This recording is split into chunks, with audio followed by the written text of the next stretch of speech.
Imagina um universo que não foi criado com uma explosão, mas com uma canção. É exatamente isso que a gente vai desvendar hoje. A mitologia de criação de Tolkien. Uma história que não é sobre força bruta, mas sobre música, sobre harmonia, dissonância e uma sinfonia cósmica que deu origem a absolutamente tudo. E, como toda boa música, tudo começa no silêncio. E o começo é assim, com essa frase que já nos joga num tempo antes do tempo. Havia Eru, o único, que em Arda se chama Ilúvatar. Uau! Só essa abertura já define o tom, né? É algo grandioso, mítico. Estamos prestes a ver não só a criação de um mundo, mas a própria ideia por trás dele. Então, no começo de tudo, o que existia era harmonia, pura e simples. Para a gente entender como Arda foi criada, temos que primeiro escutar a melodia original. E é exatamente por aí que começamos nossa análise. O tema de Ilúvatar, o plano divino que foi a base para tudo. Ok, então quem são os músicos dessa orquestra? De um lado, Ilúvatar, o grande maestro, a fonte de tudo, e do outro, os Ainur, que são basicamente seres nascidos do pensamento dele. E a parece deles. Parece simples, mas é gigantesca. Criar juntos uma grande música a partir de um tema que veio direto do Criador. Mas o que eu acho mais fascinante aqui é como isso acontece. Não foi uma ordem do tipo, façam isso e pronto. Não. Ilúvatar propõe o tema, mas ele convida os Ainur a adorná-lo, a colocar um pouco de si usando a criatividade da tal chama imperecível que ele mesmo deu para eles. É quase uma jam session divina. É um ato de criação em conjunto, sabe?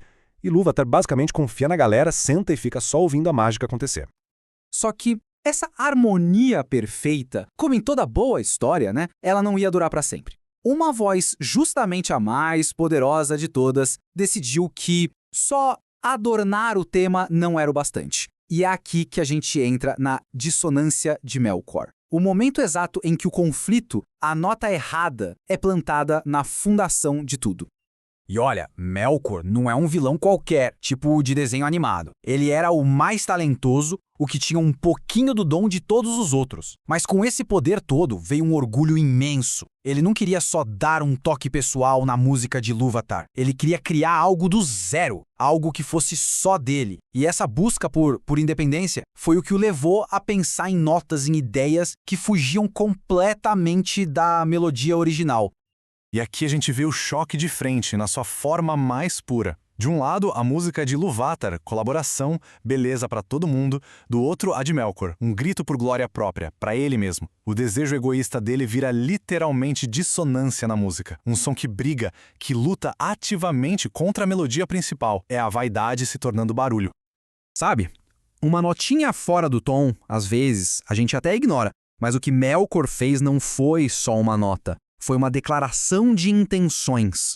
Então o que vem a seguir não é mais um simples desacordo musical. É uma verdadeira guerra de som, uma batalha pela alma da criação. Pensa na cena, aquela sinfonia linda, fluindo, e de repente, um som áspero, insistente, corta tudo. Os outros Ainur, principalmente os que estavam perto de Melkor, ficam confusos. A música deles começa a falhar. E pior, alguns, meio que seduzidos pela força daquele som novo, começam a cantar junto com a dissonância. Aí, pronto, o caos começa a tomar conta. E a resposta de Ilúvatar? Genial. Ele não manda Melkor calar a boca. Não, ele compõe por cima. Ele cria um segundo tema novo, lindo, para tentar absorver aquela dissonância. Mas Melkor não desiste. Ele dobra a aposta. E aí a música vira uma briga feia, uma batalha de verdade. Então, com tudo em jogo, Ilúvatar se levanta de novo e introduz um terceiro tema. Um tema que começa sutil, mas que no fundo é impossível de ser calado. E no fim, o que a gente tem são duas sinfonias em guerra total. A de Ilúvatar é complexa, profunda, bonita e, o mais interessante, ela tem uma tristeza nela que a deixa ainda mais bela. Já a de Melkor é força bruta, é barulho, repetição, ele tenta dominar não pela beleza, mas pelo volume. É um som gritado, um uníssono clamoroso, como o texto diz.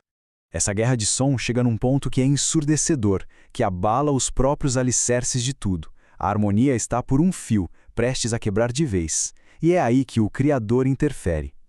Mas não para lutar, para ensinar. E a aula começa com uma ordem: olhai a vossa música. O poder desse momento é absoluto. E o Ilúvatar se levanta, e a descrição é que o rosto dele era terrível de se ver. Ele não grita, ele não briga, ele simplesmente ergue as mãos e a música para. Fim. Acabou a guerra. Imagina o silêncio que ficou depois de aquilo tudo. E aí vem a lição. Ilúvatar olha para Melkor e para todos os outros e basicamente diz: nenhum tema pode ser tocado que não tenha a sua fonte suprema em mim. Nem pode ninguém modificar a música a meu despeito. Ou seja, o ponto principal é que até a rebelião, até a nota errada, já estava no plano. Quem tenta estragar a música, na verdade, só se torna uma ferramenta para criar coisas ainda mais incríveis, coisas que nem o próprio rebelde conseguiria imaginar. E com essa ordem, olhai a vossa música, a coisa toda muda de figura. Ilúvatar não está mais falando de som, de ideias, de algo abstrato. Ele está prestes a mostrar o resultado concreto daquela sinfonia toda, com harmonia e com a dissonância. O que foi que eles realmente criaram? E, de repente, o que era só som vira imagem. Onde só se ouvia, agora se vê. A música se torna matéria. Um mundo novo, Arda, aparece ali no meio do vazio, e a história desse mundo, que é o resultado direto da música deles, começa a passar, como um filme, na frente dos olhos de todo mundo. Mas calma que a revelação ainda não acabou. No meio daquela história toda do mundo que eles tinham acabado de criar, aparece algo que ninguém ali tinha planejado. Ninguém mesmo. Uma surpresa final que só existia na mente do Criador, os chamados Filhos Inesperados. O grande mistério é este. Enquanto eles estão lá, vendo a história de Arda acontecer, eles veem o surgimento de novos seres, os filhos de Ilúvatar, que a gente vai conhecer como elfos e humanos. E o ponto é, nenhum dos Ainur tinha pensado neles. Eles não estavam no roteiro original que Ilúvatar tinha mostrado. Então peraí, de onde eles saíram? A história conta que eles nasceram do terceiro tema. Lembra aquele tema que Ilúvatar usou para costurar a dissonância do Melkor e transformar em algo bonito? Eles foram uma ideia só de Ilúvatar, um segredo guardado até dos seus músicos mais próximos, e por serem estranhos e livres, eles eram algo totalmente novo na criação.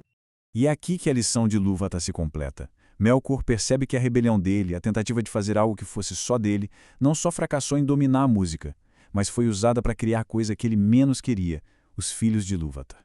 Seres livres, belos, que nasceram justamente da discórdia dele. A maldade dele, no fim das contas, virou um degrau para a glória de algo muito maior.